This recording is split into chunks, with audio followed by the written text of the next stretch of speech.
So, BJ, I noticed that you have a fantastic tan, and it happens to be not just past St. Patrick's Day. What is your secret?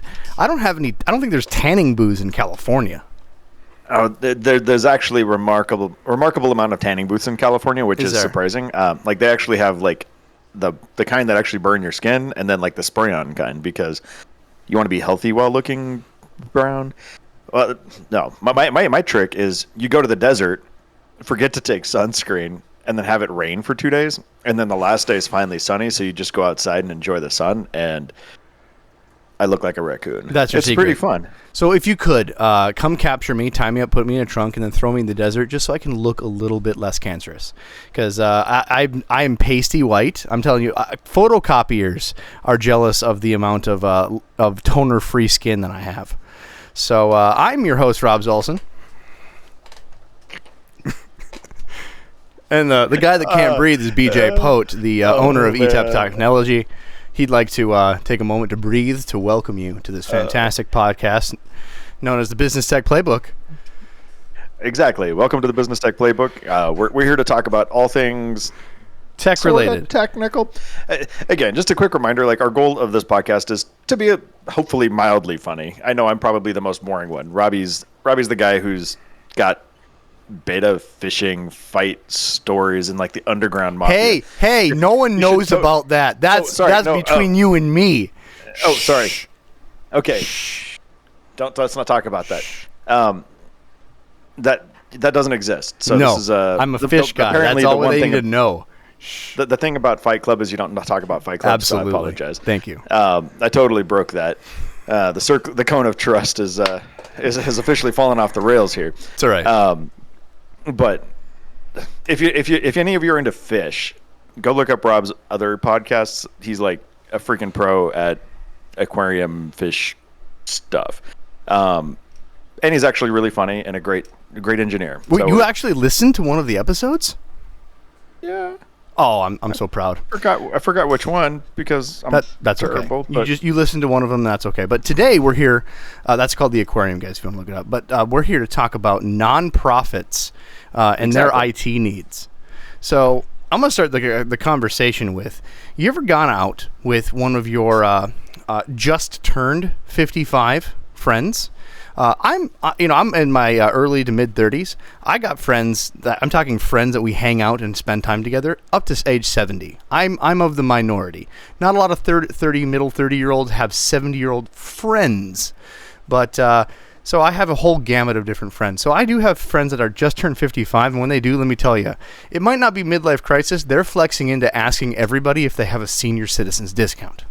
Because in the Midwest, everybody, once you turn 55, you qualify for those old-timey senior citizen discounts. The senior citizen discount was for a time period when you hit 55, it was a miracle that you're alive. Like the average lifespan of a person was 52 years of age. And they're just trying to cut a guy a break for barely being alive. For some reason in the Midwest, we just kept that being a tradition.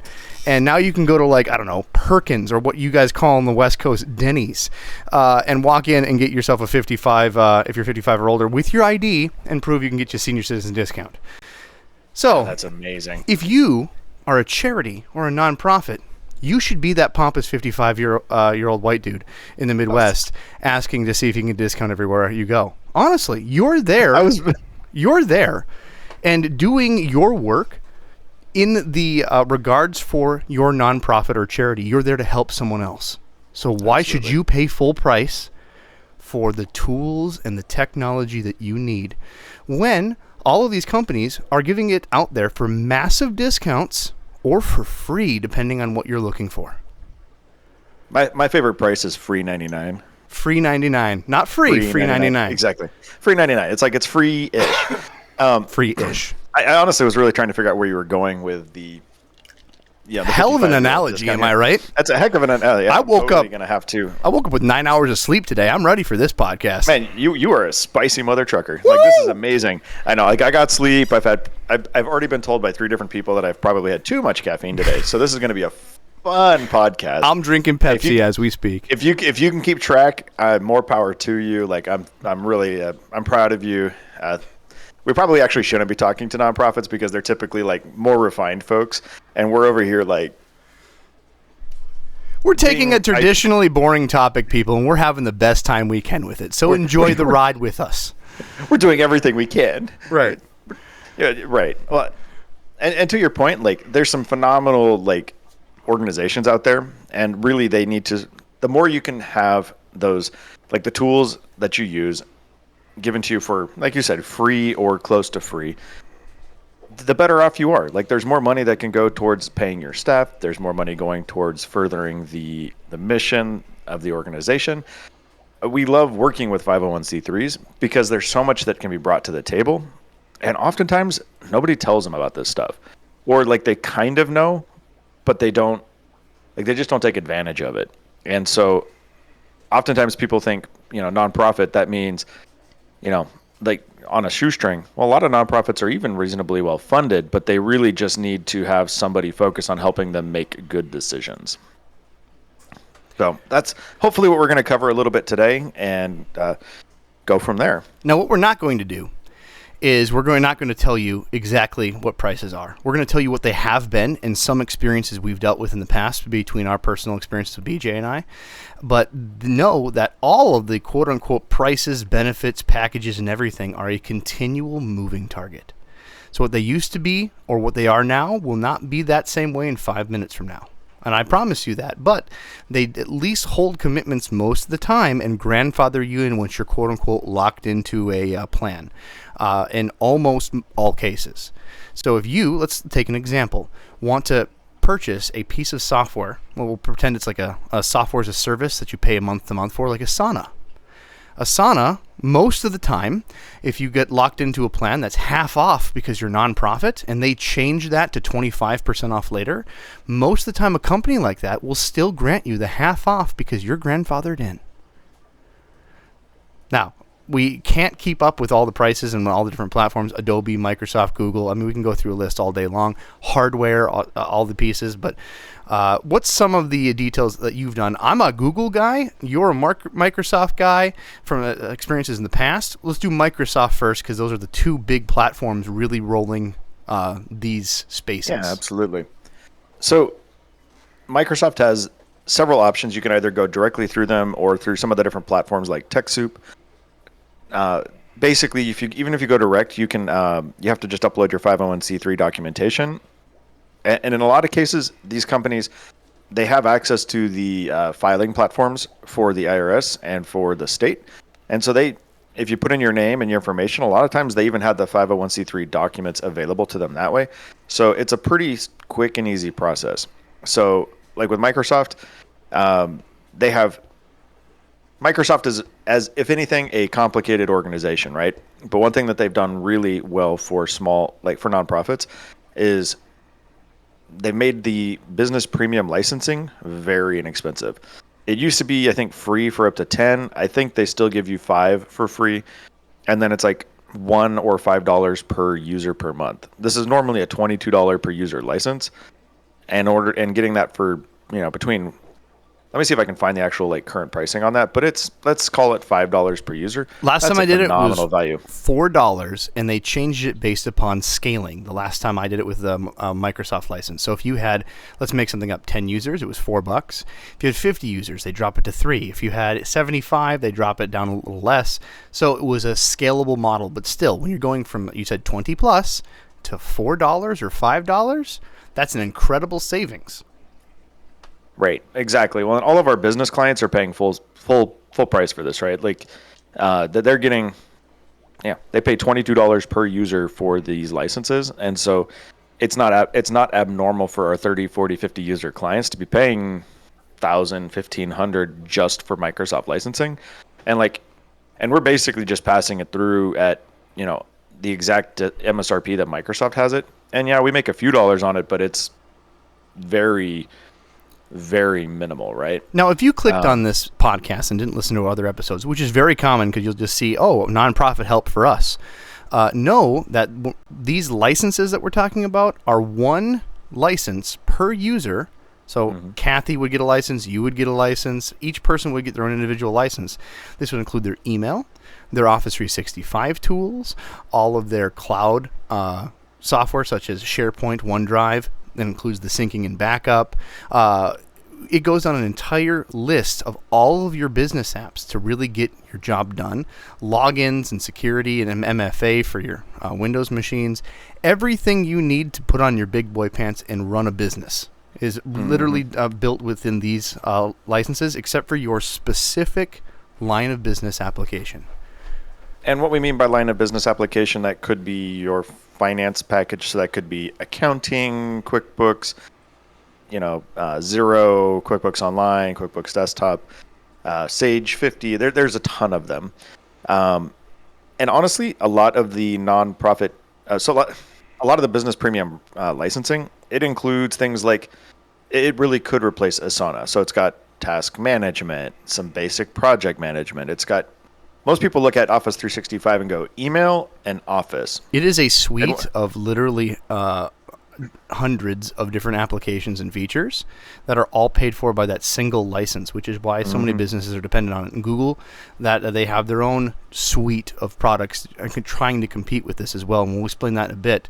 But this is so core. We don't talk about Google here. We're not that kind of organization. I'm going to do a pro and con that you'll be quite happy with when we get to Google. Don't you worry. You're good. So the rough breakdown on 365 licensing, as I found on TechSoup, Business Basic is $1 per user per month. We don't recommend it because it is, as it said, basic.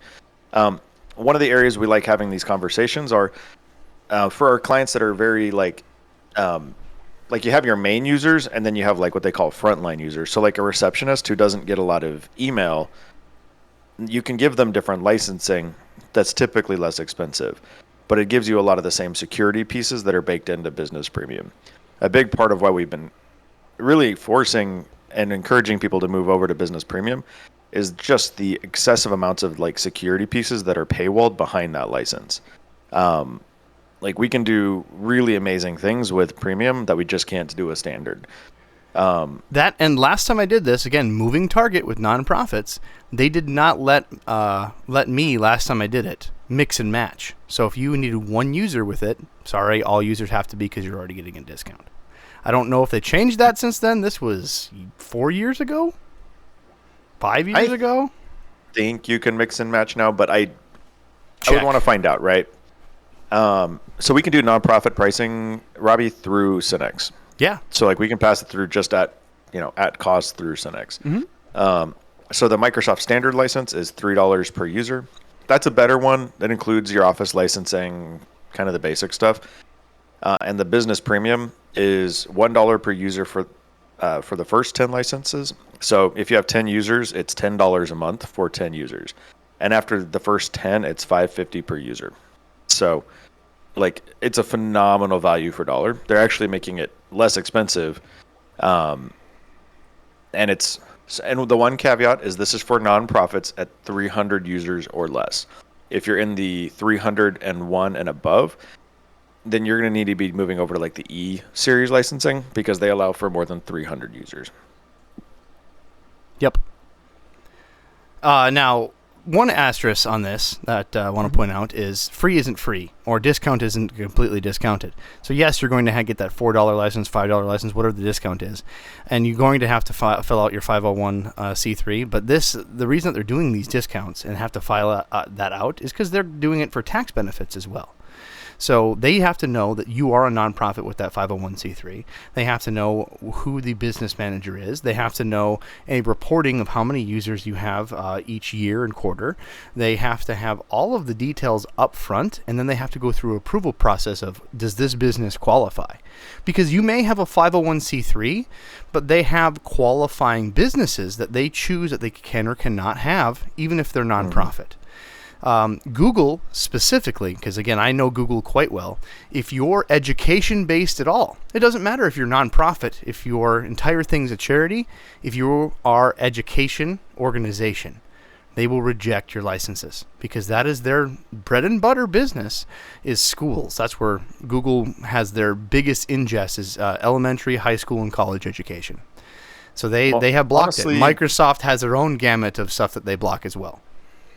Well, so in that sense, like a school is a completely different set of licensing. So, but they're super generous with it. Like both Google and Microsoft are both going deep into school districts because the way they figure it is like they're training the next generation.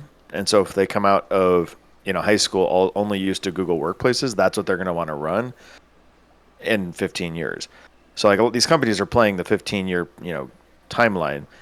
But the same thing applies for Microsoft. So like they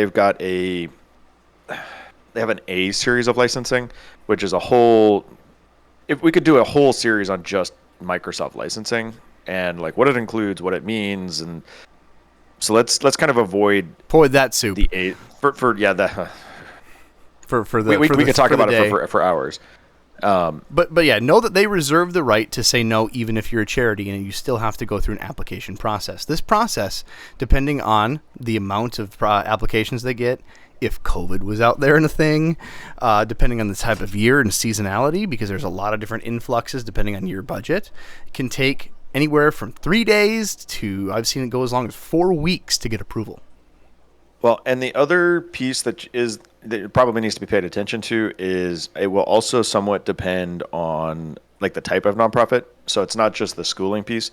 I've also seen it change depending on religious institution. Mm-hmm. So like if a religion, they might have a 501c3, but if they have a specific dogma that excludes a certain like type of people, like they reserve the right to reject like that.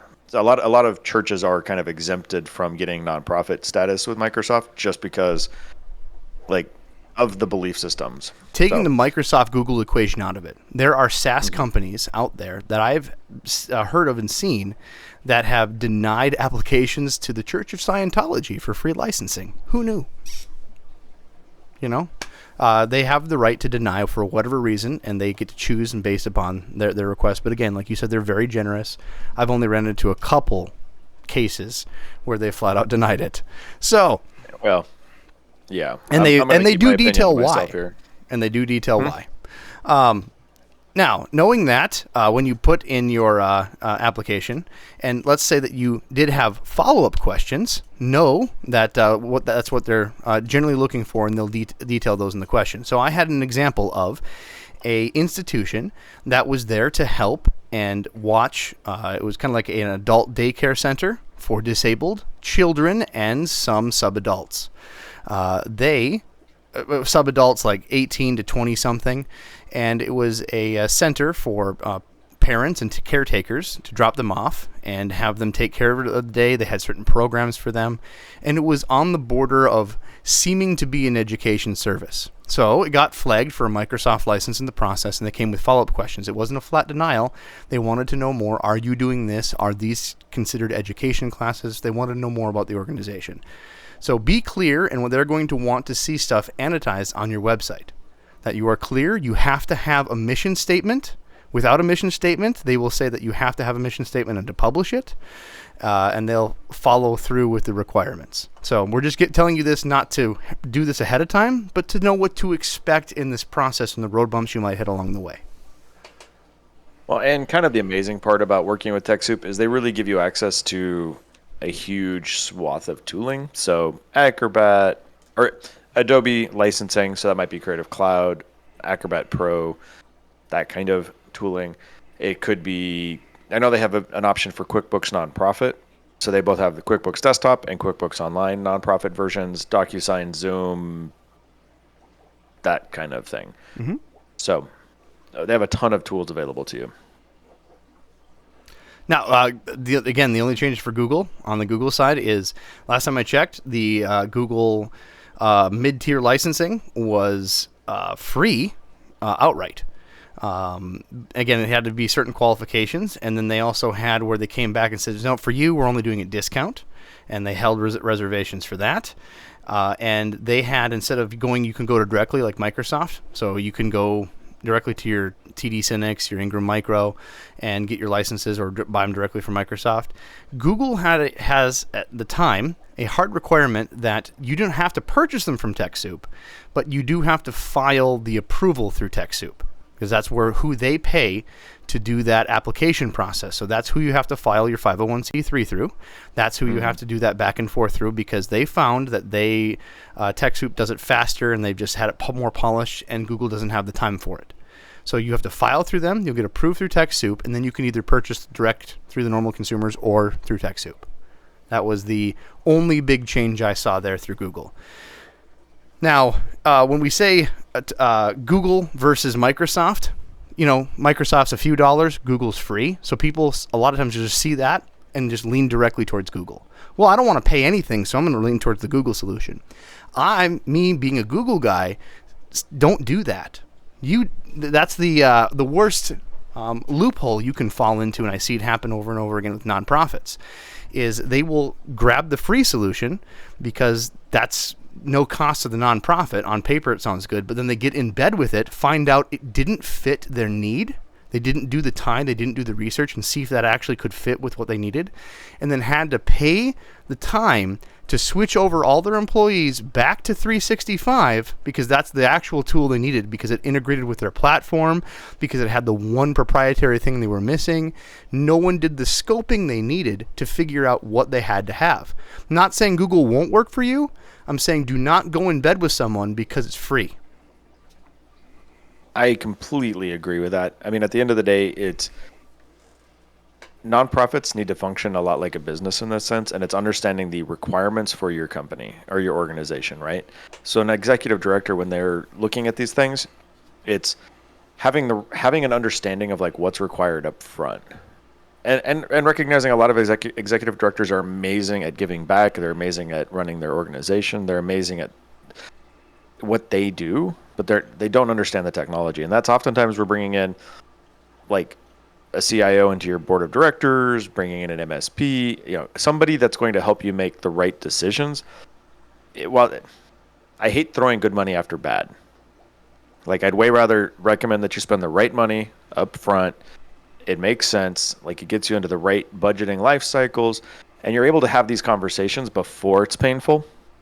Would you rather migrating from Google to 365 is absolutely doable, and we do it all the time. It costs you way more than that $4 per user would have cost right from the get-go. I promise you. Like, realistically, it's probably going to cost you about $180 to $200 per user to do it. Like, it takes that much time, and the software cost for somebody to do it. Realistically, it's going to cost you about that much. And then training time on top of it isn't in that equation. You got to retrain everybody on it. Then there's downtime of people trying to figure out how to get to what they used to have. Completely. Well, and so a lot. What's always funny to me is like people get into Google and then they refuse to use the web version of it. It's like they do that, then they go buy Outlook.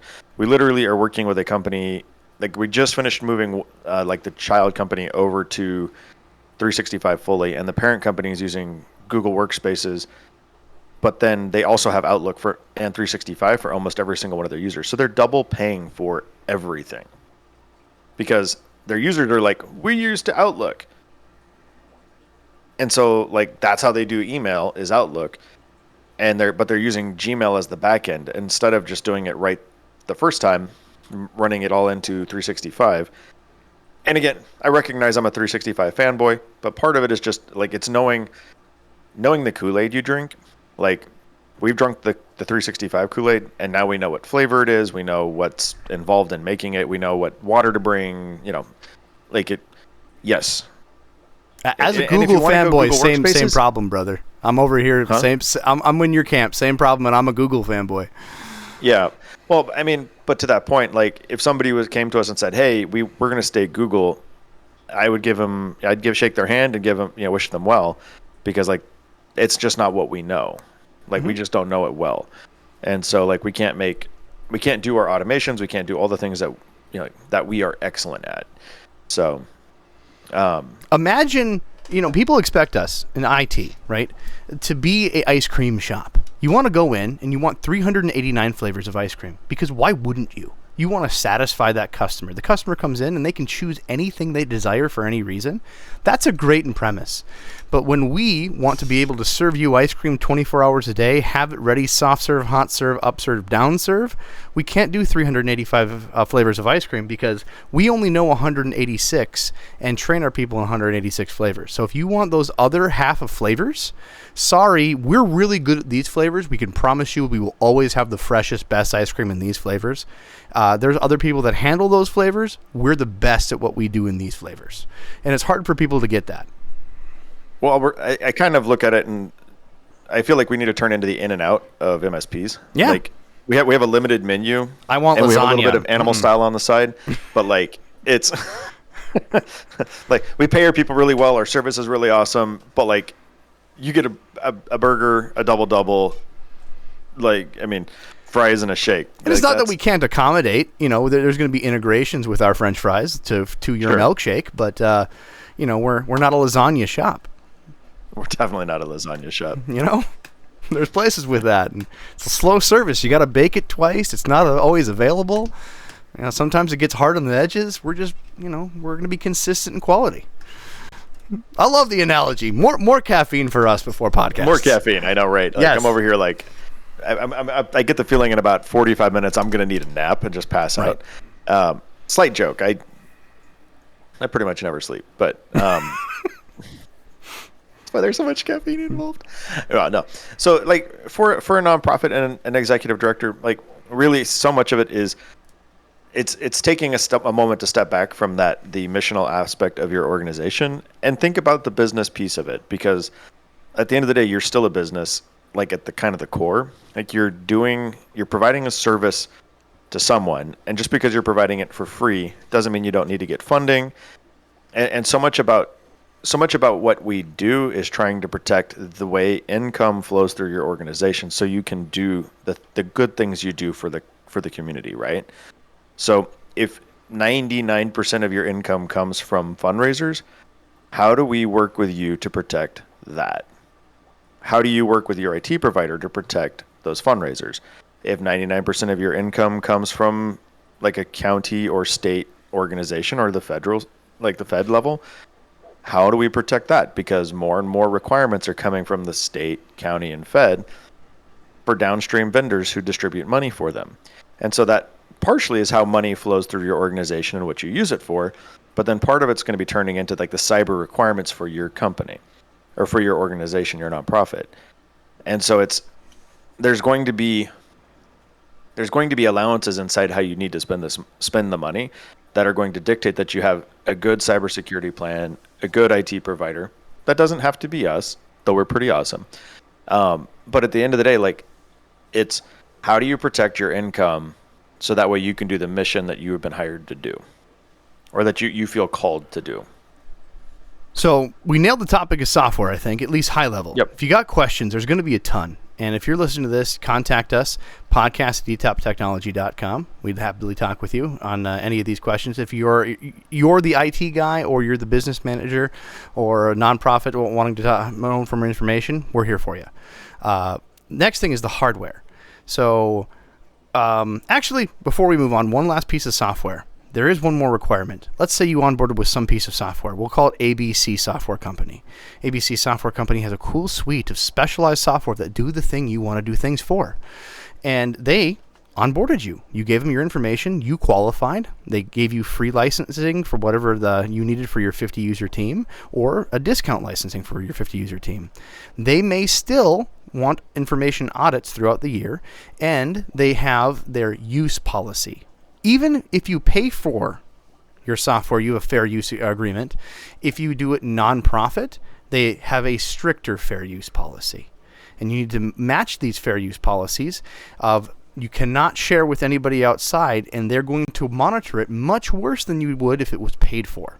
And I've seen people that go and violate their nonprofit policies and then lose access to be able to purchase correct keys, or have to pay not a fine, but a penalized fee to be able to go purchase normal licensing after the fact. Now, again, that's a moving target. Everybody's a little different on their use case and exactly what they require. So we actually had a situation where one of a really big client of ours also has a foundation on the side. And so they had a TechSoup license, and when we came in, we found out that all of the majority of the company, the corporation, was running on nonprofit licensing. So we had to have some pretty tough, awkward conversations with management and explain why, they needed to pay to upgrade these licenses and like all these things they were getting for free. And it's like, well, it was free because the nonprofit, and I recognize a number of your employees also work for the nonprofit, and your miles may vary a little bit, but a sneeze might change this in the wrong direction. Right. Like you're a feather's, width from being in deep water because you use nonprofit licensing for your business. Oh man, you're going to like Microsoft or insert large mega companies coming after you with like the weight of a bag of bricks. And these places talk with other companies. I promise you. Not only do they talk with other software companies, but other agencies as well, depending on your size and prestige. Mm-hmm. Right. Well, and again, it's like, trust me, like I get it. Microsoft makes hundreds of billions a year, and I have no necessary real love lost with them sometimes. But at the end of the day, it's like I like sleeping well at night. Like I don't love paying taxes, but I pay taxes so that way I can sleep well at night. Same thing with licensing. Same thing with just kind of doing the ethically right thing. And so if you have a foundation, I think you should use that licensing for your foundation, even if it's attached to a for-profit organization. But just make sure you're paying attention to it and keeping things isolated so that way you're not potentially walking into hot water. And talk to your IT guy. If you have an organization that's nonprofit and an organization that is for profit, they will help you define the church and state if you get that reference. So, yeah, definitely look into that because I've seen accidents happen, and they don't look very friendly upon. They expect you to take their generosity and be cautious with it. Yeah, for sure. All right. So next conversation is hardware. Hardware, if you buy, cameras, computers, mice, accessories, there are hardware companies that do this as well. This generally has certain promo codes are done with bigger companies like CDW. I know there was some sort of charitable organizations that help you purchase software. We're not really getting into that. It's more of going direct to the manufacturer that we're going to be talking about. So Dell has a program for nonprofits. HP has a program for nonprofits. I think Lenovo has a program for nonprofits. Check them out. But most of the time, they still want you to purchase through their nonprofit funding through a business qualified hardware for the most part. They have exceptions for, again, education, but we're not talking about education today. We're only talking about nonprofit. And reach out to the person that you source business laptops from. We are a Dell shop. We can certainly source certain discounts. BJ works those numbers. I work none of it. I'm the tech guy. So he would know how, where, and when, and I haven't touched that in, I'm not going to lie to you, years. So do you know the last time you've touched something like that was? That's a good question. So typically when especially if we're dealing with like a larger transition, like we're going to do what they call a deal registration, which is going to get us an extra 10 to 15% off anyway. We haven't really tried to figure out how to make this happen for a nonprofit. So that's a good question. I should go find that, and maybe we can talk about it in the future. Well, this was a long time ago that I did a deal registration with Dell. I mean, years and years ago. We got that 10% or whatever it was. And then once I gave them the 501c3 information on the particular deal, it had to go through a qualification process, much like filing for the software. When it came back, then they had to go through a specific deal. It didn't have flat rate pricing. They didn't have some sort of promo code for % off unless you went through a retail website. Those deals are the best deals that they can get. And this is your one deal for the amount that you purchased. Here's your special bid, and it'll represent the discount that you're getting on top of the normal bid discount. And the last time I did it was, oh man, 7 years ago, 6 years ago. So it's been a minute, yeah. It's been a while. The other thing, to your point, like these are typically things that are going to be done, like it's going to be time intensive on our part. because we're going to have to go work with a sales rep, do all these different elements. And so like, if that's something that was important, I wouldn't do that for like one device.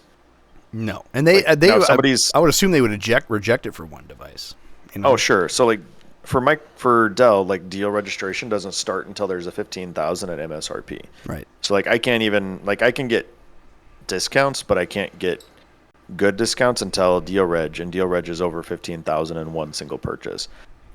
Realistically, I'm probably not going to go through the effort for anything less than at least 10 laptops, probably closer to 20. Especially if it's going outside of like we'll do deal reg for 10 laptops, no big deal. But like if we're having to go through the nonprofit process to make sure you get that extra percentage, it needs to be a big enough chunk of equipment for it to make sense. Let's pretend that you onboarded with eTop tomorrow or another MSP. You know, just that they're now with MSP. They're going to be representing your IT needs and your laptop purchases, your computer purchases, your hardware purchases. We're going to get that information for the 501c3 in advance, and we're going to try to get that because we know we're going to be the one purchasing for you. And then we'll show because we already have the information, show the plan to Dell of here's this year that we're onboarding them, and here's all the computers we plan to replace this year and next year, because we know all your hardware and we know the ages. Then we'll take that information as a deal, showing that in the next 2 years we're going to be replacing 12 laptops and 3 desktops. We'll take that and make a bid out of it, and then make a plan. And because of that, we might have some wiggle room in those situations. But again, that would be commitment based. You be a customer, and that's generally how these flows work with an MSP. Exactly.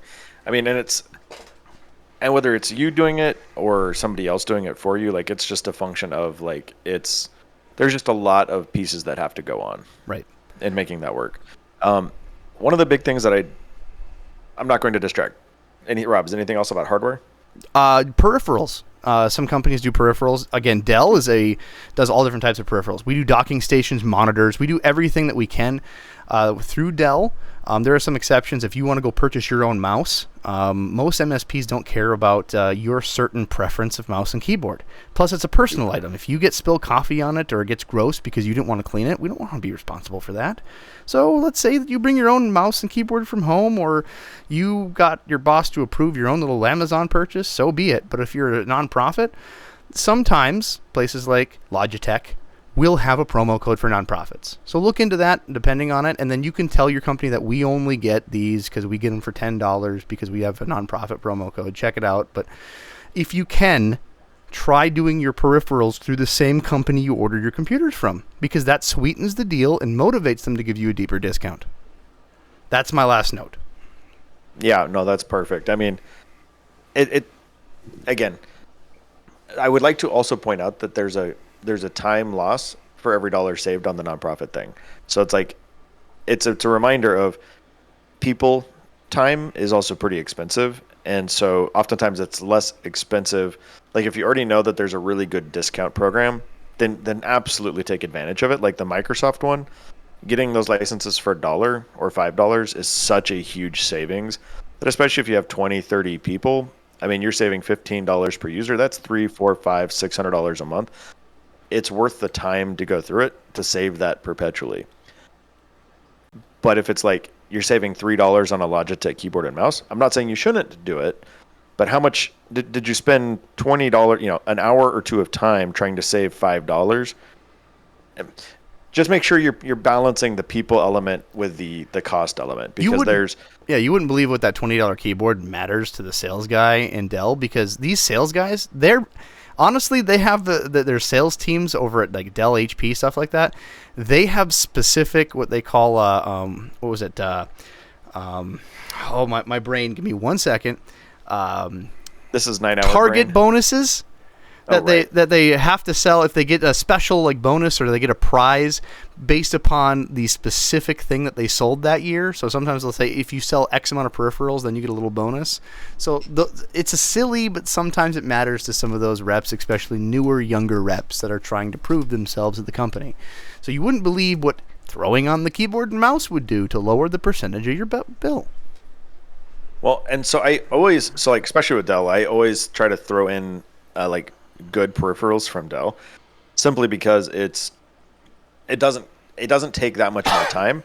And if you can get $3 on a laptop, if you're saving $200 on a laptop and you did that on 20 laptops, and then you save $3 on keyboard and mice, like that's great. Like that's just adding like a nice little bonus. I probably wouldn't try and do the laptop or the keyboard and mouse without the laptop. I'd rather save $50 on the entire, or $50 to $100 on the entire kit than save $3 on the keyboard and miss that $50 discount. Oh, 100%. And people don't realize that until they throw it in. We see that. You don't see that. Yeah. Your next topic. I got one more after you. Oh man. So I was thinking through like one of my friends. He's done ERP work for years, right? And so he then started doing work for a nonprofit and helping them just set up their management platform. It was so interesting hearing him talk because once he helped them set up their, like he's used to working with like $50 million, $100 million a year companies managing their ERP. So no tech words, right? ERPs, enterprise resource planning. Business managers. There you go. It's a business management tool or a piece of software. And so like you might use Salesforce, you might use some kind of like donor management tool, you might use some kind of right. And there's hundreds and hundreds of tools out there. Choose one, preferably one that's going to meet your company's needs or your nonprofit's needs, and then pay somebody to help you set it up right. Like putting a little bit of money in it up front is going to dramatically improve your outcomes as an organization. There's a ton of like retiring ERP consulting types that love helping nonprofits. Take advantage of that. Or you get somebody like that on your board and have them help give you guidance. Talk to your MSP. There's a lot of ways you can get this really strong business outcome, but talk to business leaders and understand like the way to most efficiently run your business so that way your team has the most amount of time to do the mission oriented aspects of your work. I'm going to jump in on this one as well. So bring it. There is a nomenclature in some IT organizations that, I'm nonprofit, that some MSPs won't work with you. You'll say the word nonprofit, and immediately the owner, manager, salesperson of that MSP will go, oh, you're already in the mindset that you want everything for free. I don't want to work with you. We don't work with nonprofits. It's not because they don't want to work with someone that, morals or whatever else. It just comes down to the fact that they're sick of picking up the phone saying, you need to replace your computer. We don't have that in the budget. There's no grants for that right now.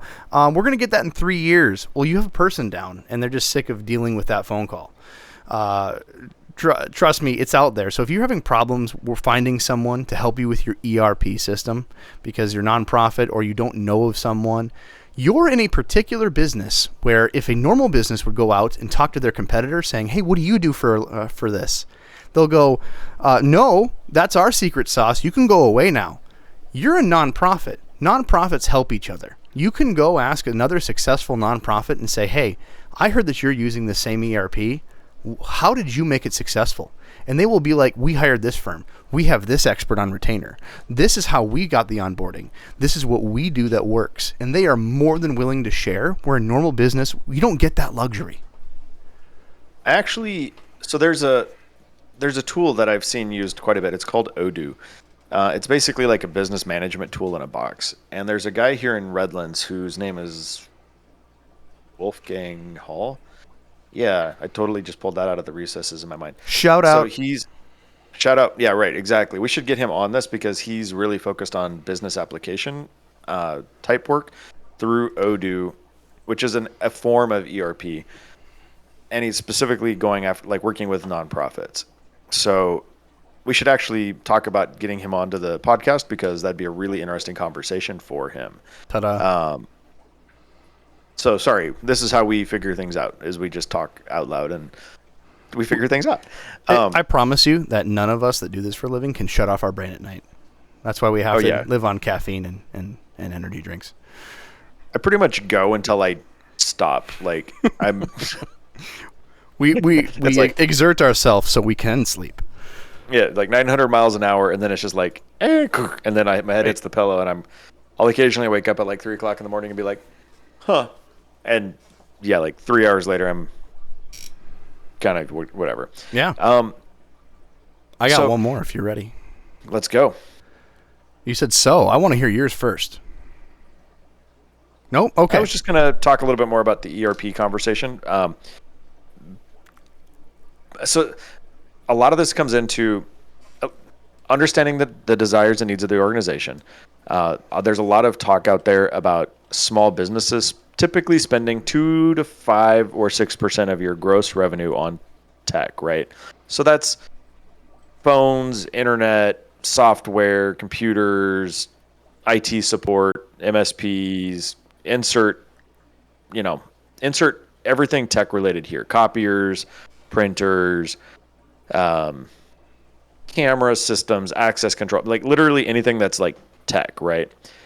A nonprofit needs to be thinking about it from that same perspective. You should probably be spending anywhere between 2 and 5%, depending on your total gross revenue, on tech per year. Simply because if you're not budgeting for it, it's going to catch up with you. And we've talked about technical debt. It's in previous podcasts. Like that technical debt builds up for a nonprofit as well. So if you have that 3-year-old, 5-year-old computer and you haven't budgeted to replace for it, like that's a problem. Like you're going to quickly go from having a functioning person to somebody who can't work because you didn't pay for it, and now it's throwing off your budget. So like you need to be proactively thinking about how to fit this in and recognize that it's part of supporting your mission.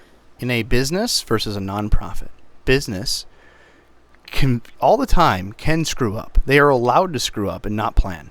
Let's say that they didn't plan for the new computers, the new employees, the growth, that they had to replace, the old copy machine, whatever they had to do for the next year, the new version of software, you name it.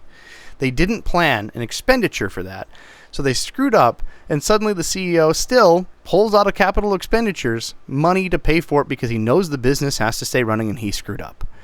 Nonprofits don't get to do that because if you do that and you pull the money out of it, you're taking that money directly out of your charity's cause.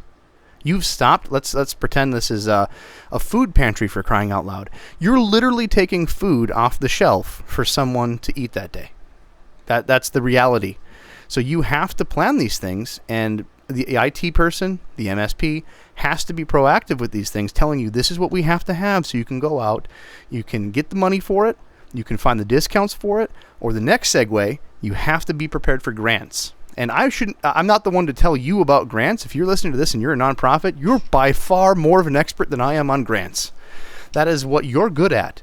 That is why you are in a nonprofit, is because you figured out a way to try to wrangle money to make something happen. Now, the only parts that we want to provide is when you're going out there for these grants, know that IT people are ready to help. We have dealt with some grants in the past, if you're experienced at all with any form of nonprofit. And there's local, nationwide, some sort of private party grants as well. Check your local area, and the most common way of finding some of the IT specialized grants will, of course, go to your township or county organizations. Keep up with that. But MSPs do need to know about some of them, for sure. We got to keep up with a lot of the changes and the requirements of some of them. Now, again, if you're that one MSP... I'm going to go like, oh, shoot, I need to go find grants for technology. If you're one of those MSP that don't deal with nonprofit, you're pretty much close to it. But we at least have to know about some of them in the area. For instance, education grants we hear about in our local areas all the time. We see different bids go out for different projects. But during COVID, we had to keep up with a lot of different business grants and nonprofit grants left and right because we were suddenly both in the same boat. And that got us real sharp for stuff that we generally weren't in the field of. So definitely keep in the loop. If you find a grant, we're here to help you gather information to try to make a bid better. You don't have to go alone. Like when they come to the IT questions, we should be able to facilitate some of those instead of you having to facilitate all the questions. We're used to dealing with insurance questions for your nonprofit and business. Those same questions we already have gathered, we can give to you to arm your grants for. Well, and something if I might suggest, make sure you're using the grants for something that you like. As funny as it sounds, don't sign yourself up for a reoccurring expense or a subscription based on grant money. Like go into spending the grant with a plan. So like either work with your IT provider, work internally. I obviously you know that, but if you got a grant to replace a bunch of computer hardware, that's great. Just make sure that you have a plan to start looking for a new grant in about 3 years, because like this isn't a one-time expense, right? Like working with an IT provider or having an in-house person isn't a one-time expense. This is an ongoing expense that is part of what you need to count into that 2 to 5% of your gross revenue. And just because you got a chunk of money doesn't mean that you can abdicate the rest of the IT spending. Thank you. That's all so often done, where it's just we've put down the fire and we didn't plan for, well, how long does this last? It's all one-time expenditures. Well, we see that a lot with like state and city government, where it's like you can buy the street light, but you can't buy the subscription for the thing that connects it to the internet. You can buy a server, but you can't buy Office 365 or insert whatever here. And it's like more and more of the world is going subscription oriented for reasons we've discussed before. But like, make sure that whatever you do, you're not spending the money on something you have to give back. And then you're also like, you're actually fulfilling a need that makes your organization better. And that's high level. We could talk intricately about your specific organization. Even if you're trying to think about starting an organization, you want to know how IT expenditures would work, we'd happily talk with you. For questions, podcasts at etoptechnology.com. You can go to businesstechplaybook.com to find the rest of our episodes. Share this with a friend. Share this with a nonprofit you may know that's struggling. And then struggle no more. And, get that caffeine and join us for the next episode. Caffeine? There's more caffeine? I'm going to go get a Coke Zero, I think. Ooh. Because yum. I know, right? It's my fave. Well, we're getting ready for Speedo season, aren't we, BJ? That's right. Got to get my beach body going. Until the next Beachbody episode. Bye, friends.